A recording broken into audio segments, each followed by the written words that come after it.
Hello, and welcome to Hymns That Shouldn't Be Forgotten, Christian Music for Eternity.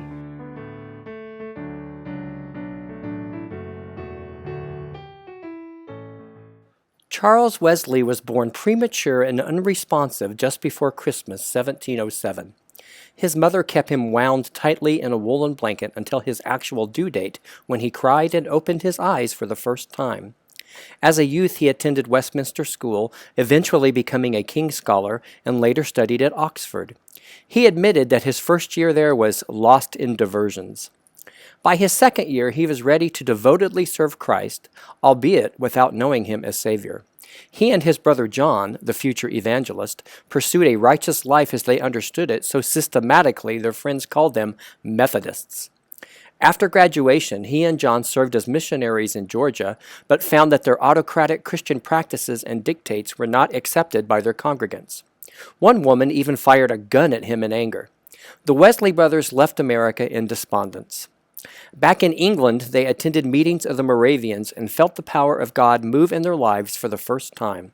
On Sunday, May 21st, 1738, Charles wrote, "I now find myself at peace with God and rejoiced in hope of loving Christ. I saw that by faith I stood." Shortly thereafter, John claimed, "I felt my heart strangely warmed." The following Tuesday, Charles wrote in his journey that he began a hymn upon my conversion, which many historians believe is today's selection, "And Can It Be That I Should Gain?" The hymn is full of Charles' joyous enthusiasm. Verse 1 is a series of questions that express the wonder many believers feel when contemplating about Jesus' death for our salvation. And can it be that I should gain an interest in the Savior's blood? Died he for me who caused his pain?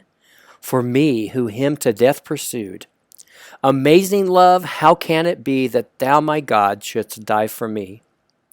Verse 2 describes Christ's incarnation and the reason for his coming in the flesh.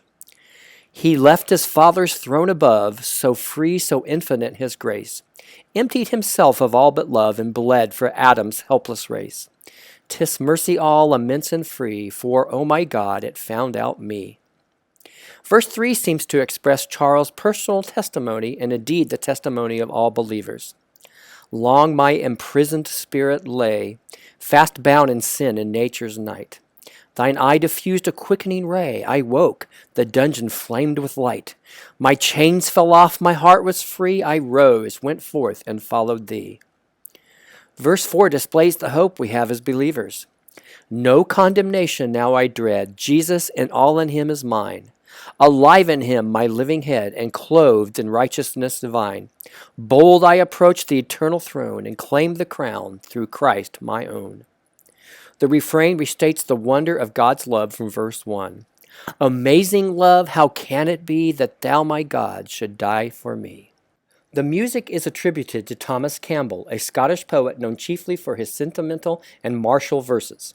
He was one of the founders of the University of London for students who were excluded from Oxford or Cambridge for religious tests or lack of funds. He published a book of 23 hymn tunes in 1825.